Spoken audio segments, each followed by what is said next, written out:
You should learn to have thick skin and a thin skull and versus thin skin and a thick skull.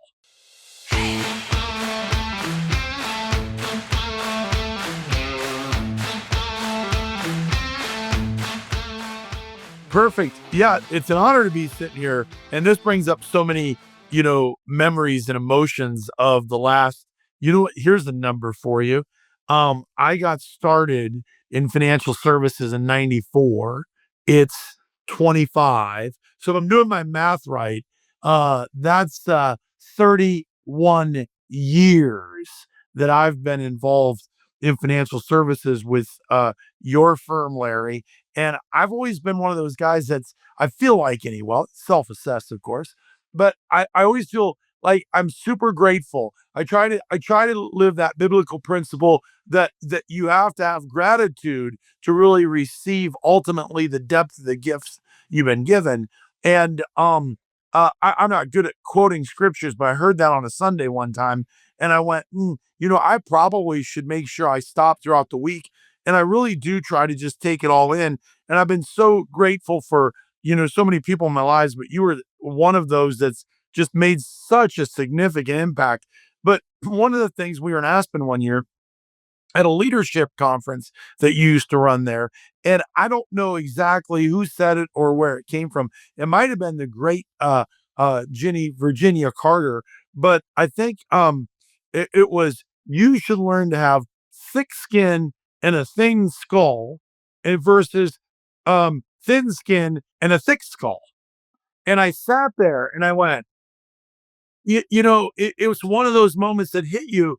And so, you influence so many lives, you produce so much content that helps people, but maybe you want to speak to that, because I look at you and I go, you really do have thick skin, but you've always had a very thin skull from absorbing new stuff. You've always been the leading of technology. You've always been a leader in innovation in our firm. You've always been a leader in, we need to be progressive in this area, whether it was mortgages, a buy term invest the difference, managed accounts. You've always been at the cusp of saying, hey, we have to test our metal and change and grow with the times. And so maybe you can speak to that to your audience. Well, I think it's just a matter of a lot of things where you understand that, first of all, nobody knows everything. And, just about anybody that you run into, no matter how stupid they might seem to you, or, or frustrating they might seem, you can pretty much be sure they know something about something that would benefit you. You know what I'm saying? Everybody knows something. And so you have to also, Brian, there's a side of it is like, you say there's a reason things happen in life. And you say to yourself, like, there's a reason I'm in this situation. There's a reason I got stuck talking to this idiot at a party or something like that. It's like that. I'm going to write that one down because I remember that. Because sometimes I'm sitting at a party going, why? What's going on? Yeah. And so if nothing else, you can turn it into a game. Like, okay, it's like, I'm going to turn this boring phase of my life into a treasure hunt. And I'm going treasure hunting inside this idiot's head to see if there's anything in there that I'd be interested in. And usually you find stuff, you know what I'm saying?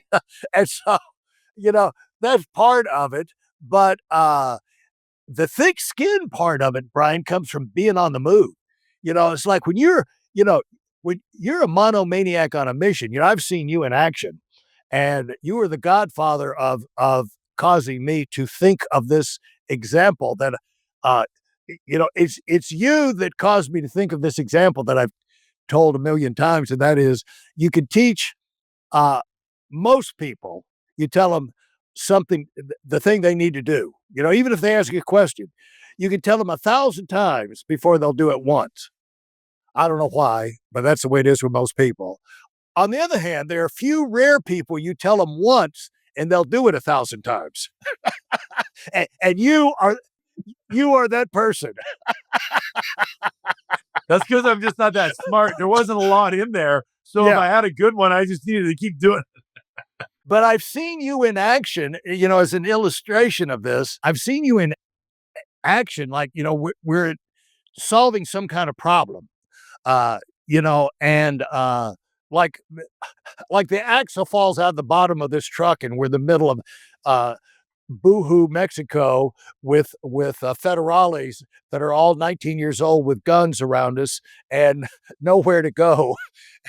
And the axle falls out the bottom of the pickup, and you say, okay, we got to fix that thing. I don't know but you dive like a maniac under, no hesitation. You're under the truck. You see, like, what's the problem? Actually, okay, I'm under. But like, I've seen you like a monomaniac on a mission throughout your life. And the thing is, when you're in that mode, you're not listening to everybody else.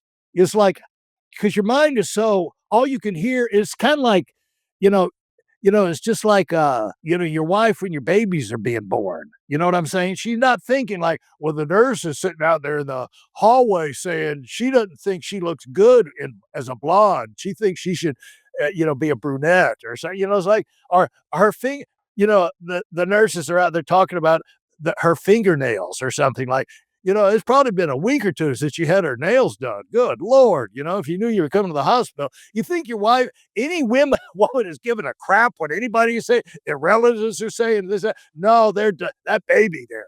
And so when you're on a mission, that I would say this, and I think you'd agree, if you're hearing those voices, you ain't busy. You're not doing something important to you, and you need to pick up the darn pace. You know what I'm saying? And like, I use this all the time. Winston Churchill said, if you listen to all the dogs barking on the side of the road, you'll never get to where you want to go. And Ain't that the truth? hey, let me give you the end of my example about winning and losing and adrenaline from winning. We were in Vegas this last weekend. I mean, Adam and I were out on the course, right, because they opened it up to the public. They race through the town and they put up all the barriers and everything, but they can't lock that down 24 hours a day. They lock it down, like 4 hours a day during the race while the race is going on. But the rest of the time, they take the barriers down and let you drive, up and down the strip and around. And so that's what we were doing. And like, we were we were in there around 12:30, and right as we were leaving at 1 o'clock, they were starting putting barriers up and get ready for the race. But uh, so I was really interested to see. It was the final, it was the final day. So I was really interested to see how it turned out. Well, all I know is Max Verstappen won with, I think with Red Bull, he won. And no surprise here. He's won, he wins most of the time or a lot of the time. But the guy, Lewis Hamilton, who's won like 7 or 8 or 9 championships, he went for like almost a decade of winning everything with Mercedes, I think. But anyway, now he's with Ferrari. So he's with the new team and he ain't winning. And I forget he came in 4th or came in 6th or something like that. But he lost. And he's used to winning. Okay. And this is the whole thing about why do I keep on going, Brian? You've never won enough Super Bowls where it's okay to lose this one. And Patrick Holmes, with the Chiefs, Patrick, uh, what's his McHolmes or Holmes or whatever his name is, the quarter, yeah, the quarterback, or Andy Reid, the coach. You think it's all right for them that they're having this crap season and it looks like they're not going to the Super Bowl? No. No, they're madder than hell. They're depressed, and in fact, hey, Andy, look at all the ones you won. Patrick, how about the, no, that doesn't mean nothing now because I'm playing this one. And they know losing, the phenomenon of losing and winning is still active. You lose, it sucks the life out of you. If you win, you get a shot of adrenaline to keep on going. And what happened was Lewis Hamilton got beat. And I just love the quotes in the paper, Brian. Lewis Hamilton saying, God almighty, this, that, the other. I don't know why I even keep racing. I thought I would be winning right now. We got beat here. He said, there's 2 more races this year. I don't even want to get on the plane and go to the next 2 races. I'm sick of all of this. This is like a 10-time champion. And but Max Verstappen, oh man, I can't wait to get to the next race. This is so much fun. I love racing. I think you're right. Once you get a bite of that, but that's interesting to hear you say that because money, cars, homes, travel. I mean, you have two homes, the primary homes, Aspen and Palm Beach, right? Right, right. And literally before we started this, she jumped on, said hi to you, and she thanked you, which I don't thank you for, introducing her to these stupid cars. Stupid cars. I mean, just like for me, I need a truck to get me from point A to point B. I got other things to think about. And Lily's like, no, no, no. Larry has a point here. So years ago, you introduced her to Mercedes, and I think I was sitting in the back of your Mercedes, and you looked there and you said, Lily, why would you want to drive anything else other than the most sophisticated, well-engineered? I'm like, I'm like, what the hell did you just say, Larry? No. So anyway, Yeah. no, And, that's funny. Go and so ahead. my question still stands, Brian. Why would you? Uh, Oh yeah. Well, she agrees with your yeah, thinking, yeah. and She knows the answer now. she definitely knows the answer. And I will tell you this, when I drive those vehicles, I do go, wow, this is super nice. But I guess if you're going to have to drive a vehicle, you might as well drive the best one possible. So, Why not? I've seen your podcast. I watched your podcast, and that you've had some of the most brilliant minds in in business today. Um, uh, Guys who have billion-dollar real estate things, empires, technologies, people that have led the industry. What made you say, I want to start a podcast and have it be about having this mindset of being a millionaire? And then that's the first part. And then the second part is because there's other things. I mean, you could be on a golf course. This takes a lot of work to put this together, work with your editor, work with your producers. And then the other question would be, did you ever think that you'd have Grant Cardone on and all these guys that are just, absolute empire leaders and builders? I would say, Brian, when you start it, you don't think about who it's going to turn into, just like with your hunting company. You don't think that I'm going to have this famous band and this famous actor and that are hunting with me and all of these celebrities. It just kind of comes with the deal. But the thing is in our company, we produce more $1 million earners than any other company out there. So that just kind of comes my world, and I just have a curiosity uh, to prove the it really goes from when I wrote the book. In the book, I wanted to establish Serial Winner, the book, that at the top, you hear all this thing that, you can't get any agreement in politics. You get two people in the room, they're going to argue about everything. And my point has been not necessarily, because when you get two high achievers, people have gone to the top of their profession. Let's just say you get Roger Federer and Tiger Woods in the room, okay, with Michael Jordan. Oh, they're gonna, and you talk about competition and sports and winning and living your life. You're going to find a lot of agreement. Put David Beckham in there, all of these, Ronaldo, all of these guys. You're going to find because there's a lot of ways to lose, but very few ways to win. The road to the top becomes narrower and narrower, and it's crowded. That's why it's crowded. That's why it's narrow at the top. It's just like it narrow at the top. There's always room at the top, folks. It's like a pyramid. It's like, there's always room at the top because there's a point up there, but it's always wide at the bottom because everybody's got their own ideas. And it's like the sign of the failure of man they talk about in the Bible, where, in the beginning, everybody was, worshiping God. And then it was like everybody started doing what was right in their own mind. And so what you have is most of the people out there doing what makes sense to them, what they feel about this, what they feel about that. No relationship to reality, Brian. And they're out there spending their life dumbing themselves to death, repeating the same mistakes. And as a result, they're boring. They need help. They're like sheep. And a lot of them are sheep being led to slaughter. And they need direction. They need to hear a loud as possible voice of people saying, no, not that way, this way. And they need to hear from people who know what they're talking about. This is why I've always been an enemy of the false prophets, like false news, fake news.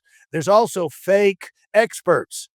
And just because someone calls themselves an expert or writes a book on something, it sounds, and just because they sound like an expert doesn't make them an expert. It's like, look at their background, look at their accomplishments. So on the podcast, for years I'd elevated people from inside the company, and I said, I want to go out and do what I can to put the spotlight on some of these really powerful people outside of the company, in all walks of life, and let them weigh in on how you make your life count, how you have their answers to all these common questions everybody has who wants to be independent, wants to make above average income, wants to do well in life, and wants to be fulfilled. Let's just say this, Brian. I want to get 1 million people in my uh, community because I want to get 1 million people with a burning desire to do something great and harness that energy and let them play off each other because the world needs that kind of input. We need people coming up the ladder doing great things. You know why? Because people are screwed up. Even billionaires are screwed up, Brian. 100%. Half of the billionaires are miserable, and you see some of them. The thing is, it's like, that's not right. We need to get our billionaires organized for greatness. They got to get those things untangled, just like everybody else. Billionaires need to keep learning, keep growing. And just because they're a billionaire, you got guys that are 23 years old that are billionaires. They came up with some software thing or this, that, and the other. Just because they're billionaires doesn't mean anything. Doesn't mean they know anything all of the things about life, the things that they need to know to have the balanced, successful, long-term successful life. And so I wanted to get a community where you could get the up and coming bright stars and you could mix them with the billionaires. And because everybody's on the same track to improve, to get better, because when you improve, it's like sharpening the knife. And it gives you, every time you improve, you get a shot of adrenaline. It makes you fresh. And you take that back into your business, your community, your world. And billionaires are more vulnerable than anybody else to getting sidetracked, having bad advisors around them, and getting having turning lukewarm, losing their intensity and everything because they've got such a hectic life and all.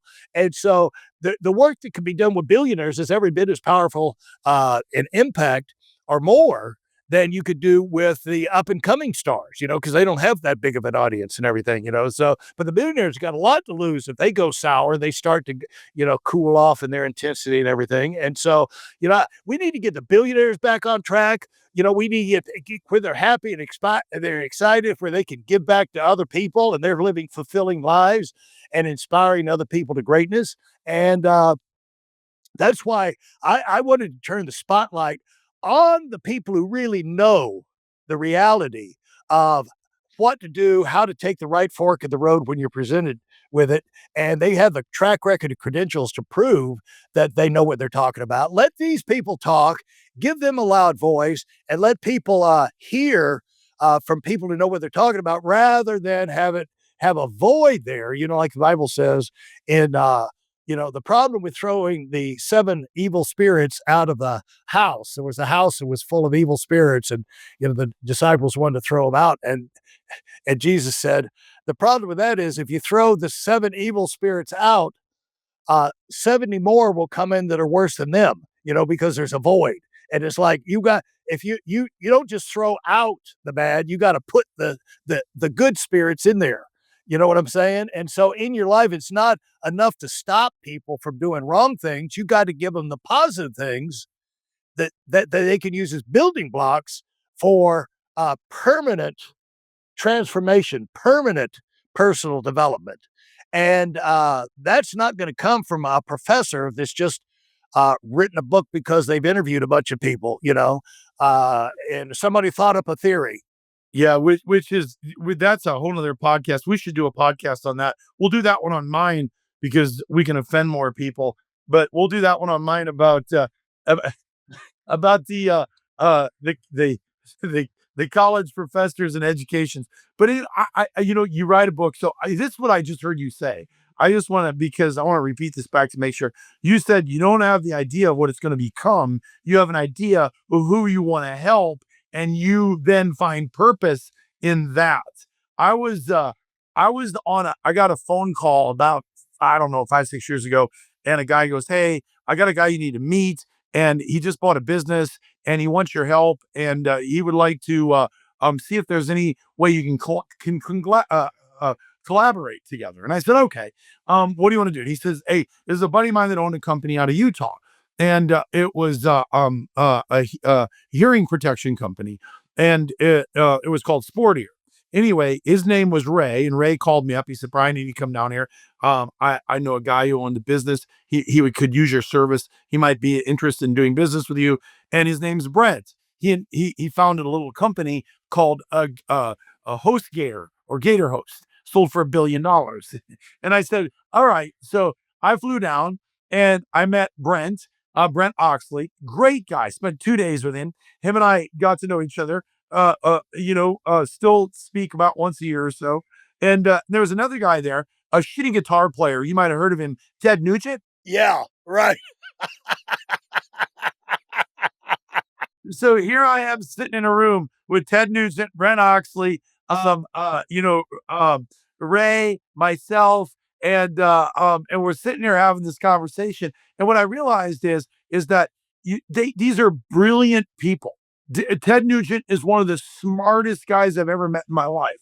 2 days, brilliant people, brilliant people. But one thing all three of those guys had is they had a purpose.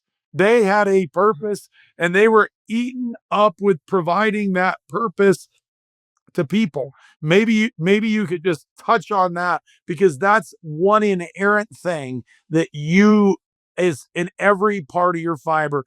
I was just because in wrapping this up here in the next 10 15 minutes, serial winner, that's you, okay, best-selling author, art gallery owner, artist, personal coach, podcast producer, influencer, dad, business owner, financial services empire owner, hundreds and hundreds of offices, tens of thousands of advisors that wake up every day inside of your organization and your business that you own. And I'm sitting here going, purpose. You have to live your life with purpose.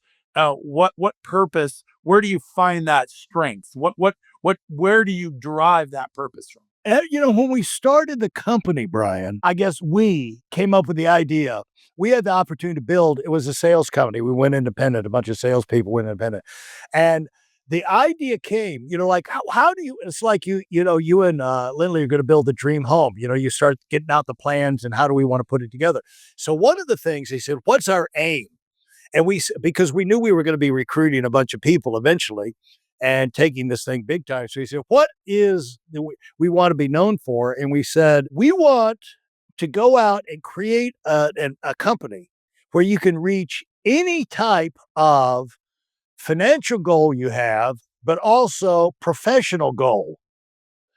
And it wasn't really discussed that much what that professional goal meant, but I just instinctively understood it to mean, that whole thing of people, they work their whole life. You say, I don't want to be the guy who works all my life at all. I look back and I say, all I did was make money. Who did I help? The professional goal is, it's like you made a difference. You helped people.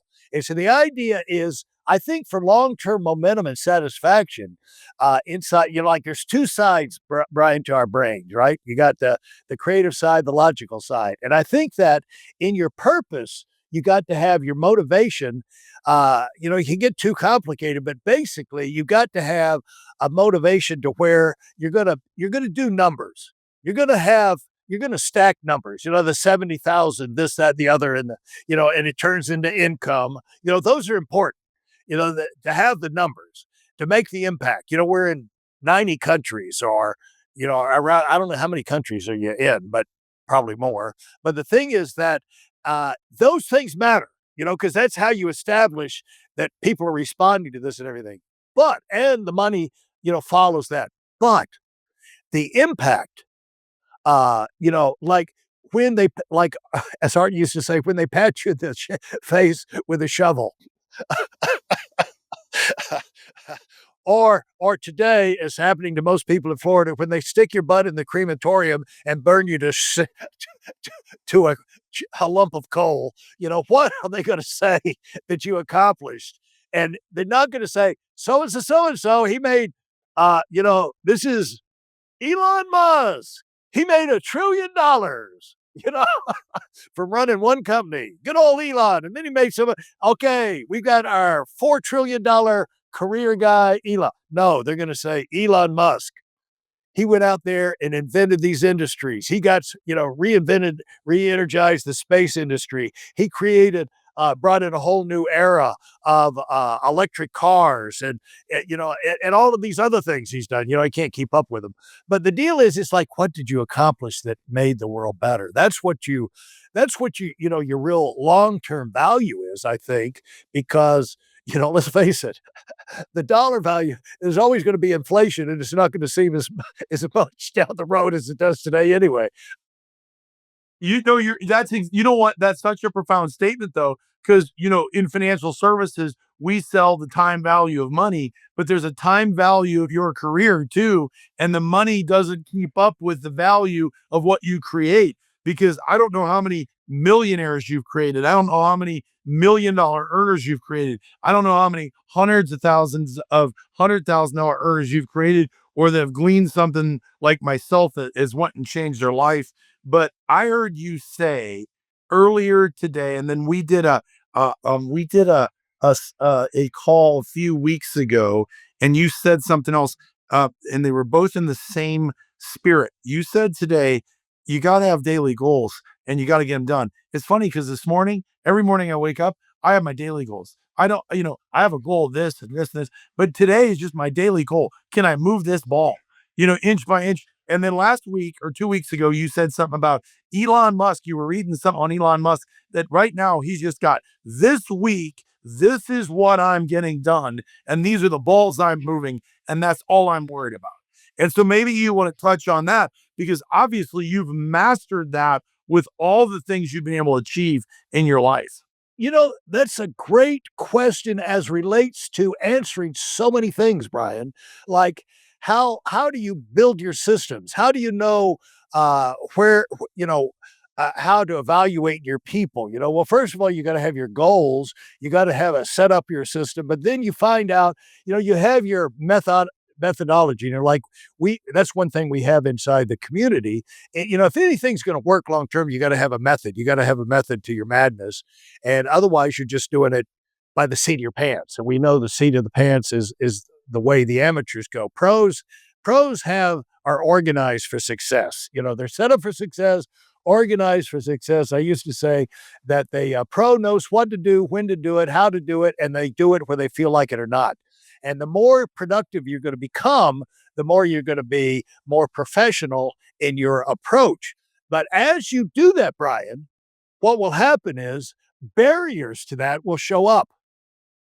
Okay. It's like, I want to get organized for success. I want to have this. I want to this and the other. It's like, wait a minute, you know, whatever, whatever it is you want to do, the barriers will show up.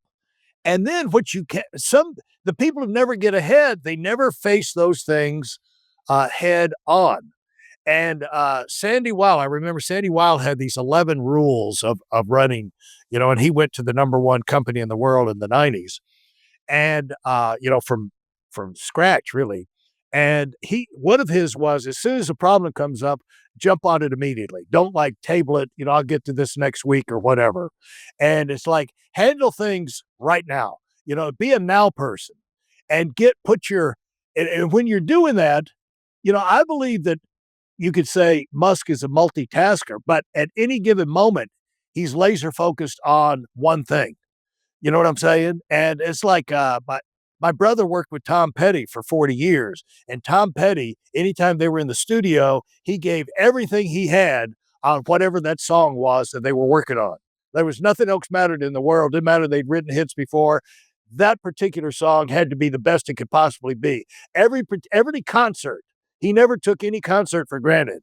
Every time they did a concert, that had to be the best possible one. And so you build by focusing in with everything you've got, and you don't let things. The alternative, Brian, is you let things slide. Well, our system's working except for some things here. That means it's leaking. You got to look at when you have a system, you have an operation, and something is not working. You got to look at that as a leak. And you got, a leak in a dam, a little leak in a dam will bring the eventually get bigger and bigger, bigger, bigger, bigger, and the whole dam will come apart. So as soon as you see a little leak, you know what you want to do. You know your time frame, and as soon as you spot a little problem, you know, how many.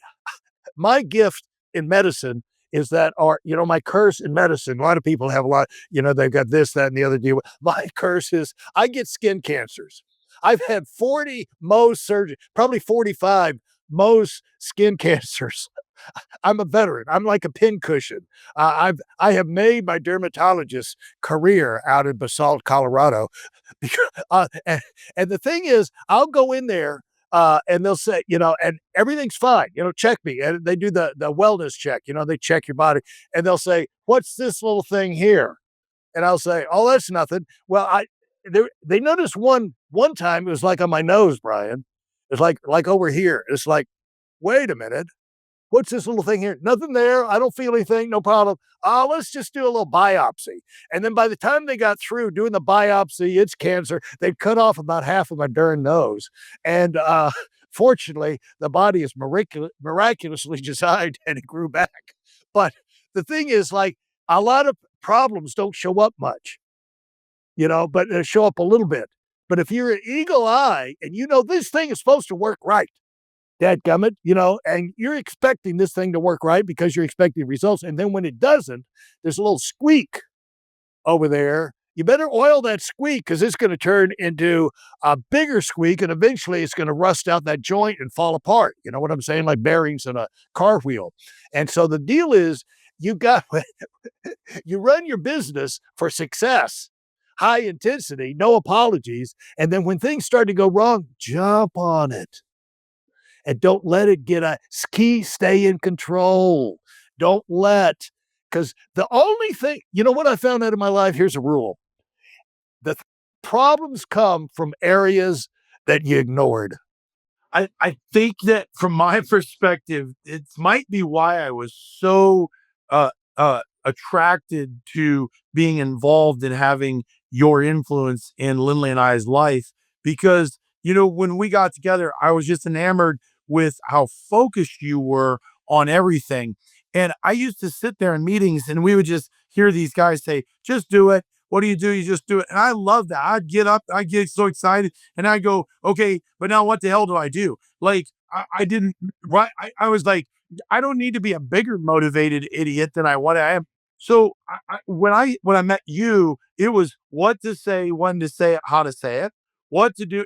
And I use this still today in everything. What to say, when to say it, how to say it, what to do, when to do it, how to do it. Teach that, train that, keep it in front of people. I learned to be positive, polite, honest, and poignant. That was something I use the PPH formula for everything. Be positive, be polite, be honest, and be poignant. That was Larry Weidel to a T. You were positive, you were polite, you were brutally honest sometimes, and super poignant.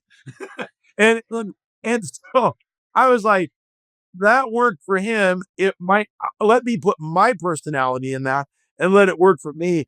And then I think that the other thing was that you wanted to challenge yourself to stay in front of your focus, not behind your focus. You were always in front of your focus. Larry Weidel was always in front of his focus, and that was the results to produce results for people, produce results no matter what it was, whether you were an author, running a podcast, building a financial services empire. You were always in front of your focus with what to do, what to say, when to say it, and how to say it, what to do, how to do it.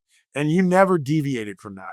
You were brilliant at it, and you still are. Thank you, Brian. The clock is ticking, and it's a matter of being aware of the realities. Be humble enough to realize you're not immune from the fact the clock is ticking. Time will run out at some point, and grow. There is a law of gravity in business. You know what it is? Grow or die, and you can ignore it, or you can adjust your life, build your life around it. But if you're not growing, you're dying, and it starts gradually.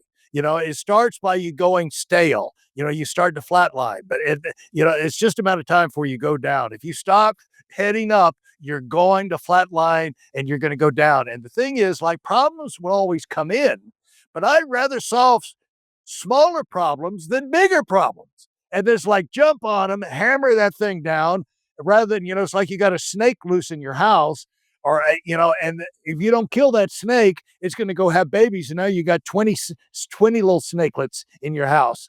And pretty soon your whole house is full of snakes. You know, I see a snake in my house. Okay, I'm calling the police. I'm calling the fire department. I'm calling the exterminator. We're going to get that thing before it reproduces. 100%. And I think that what, when, and how. Yeah, absolutely. You just always kept that in front of me. What are you doing today? What do you want from this? What, when, and how are you going to get it done? And so I mean, literally for 15 years, I got up and I hired, trained, and promoted people. And I'll never forget, I was in Aspen. It was my second year there. First year, you here again, I don't know why you did it, but I told Lindley, I called her from the office. And I said, Larry Weidel has asked me to come to Aspen and he sent me a ticket. And she goes, okay, we'll go to Aspen and tell Larry I said hi. And I said, okay. So I'd never been to your leadership event in Aspen. And I was just starting to learn how to ski. Well, I became obsessed with skiing. I became obsessed with the mountains. I live in the mountains today because of it. I live the life I live. So your influence on me was profound as you could possibly imagine. Everybody in my world that doesn't know Larry Weidel knows Larry Weidel because I talk to you about you all the time. But what I was blessed, God blessed me, was to be able to find some mentors. And you always said what, when, and how, and you kept that in my mind. But one of the things that I have to tell you is you changed my life by this in many ways. But the thing that really put me on a trajectory that, and make this is my last question. I just want to know, not even your listeners. I want to know. Okay. You said to me, Brian, you want to change your life and not make money and just make good money? You go back after this event and you set the company record in promoting district managers for this company. And for the next 10 years, my office promoted more district managers than any other office. And that was my what, my when, and my how for 13 years. And it totally changed my life forever, ever. Totally changed my life forever. Why did you tell me that? I never heard I remember the phone call, and I wasn't sure I was getting through, but I remember, I remember the phone call, and I'm glad to hear it. But the deal is like this: the basic building block of it, everything you build has got something you build with, unless you're going to be pouring concrete, or steel. You got to have you got to have a basic building block that you build with, and in business, it's teams. It's like free societies, democracies are built off the family unit. 2 to 4 to 5, hopefully, family units. Dictatorships, communist societies are built off of cells, 5 to 7, invisible, hidden, because they keep the secrets, but they have all this network of cells that they can get their evil done with. But they're organized to the grassroots level. Companies, churches, by the way, churches are big churches are groups of small churches. The bigger they get, the more you have the subgroups. You have the things for the kids, and then a big as the church gets big, first of all, we're going to have something for the kids, and then as you get tons of kids, then you have something for the elementary school kids and the high school kids. Then you get something for the preschoolers and the elementary school and the junior high and the high school and the college and the singles. The bigger the churches get, they get teams, groups inside there, and that's big is a whole lot of little. And for you to get big, you needed to have, the district leader in our business was the first level of management, which is 5 to 7. That's the unit. That's like the family unit, the district leader. And I knew if you focused on building those teams, that you would survive, because if you get an individuals die. Individuals, like individual salespeople, those are cut flowers. They can come in, they can look great for a few days, a few weeks, a season, but they don't have any root system. Salespeople will quit. Okay. Salespeople are like cells, they'll die. A cell will die. They have a certain lifetime and they'll die. But if you have a team, if you go from a cell to an organism, that reproduces. An organism can reproduce. Cells inside the organism can die, but that organism can reproduce. And so if you have a team, they might have one or two members on that team quit, but they can reproduce. And they can start not only reproduce, they could multiply. And so for you, what I was saying to you in building your thing is, for you, you put your focus not on just sales, not just on recruits that are like cut flower. You get potted plants. You get plants that have roots that over time can continue to grow and turn into monster structures. You know what I'm saying? And so where you're constantly going ahead and you're not having to go backwards all the time, like if you're always buying cut flowers. And so that was behind the whole idea of my 4-point game plan that people know so much about. Is you race a new person when they get involved to move into at least part-time management as quickly as possible, so that they can have some stability underneath them. Parents are a lot more stable than bachelor, single people. And so they're going to be more stable because they've got a team. They're going to learn more because people are going to be asking them the questions that otherwise you'd have to answer. And as long as they're answering those questions, they're going to learn the business quicker, and they're going to memorize it because they never get a chance to quit. They're going to come to the meetings they're supposed to come to because they've got their own offspring. They're not going to be like the sorry dads that send their kids to church on Sunday and stay home watching TV.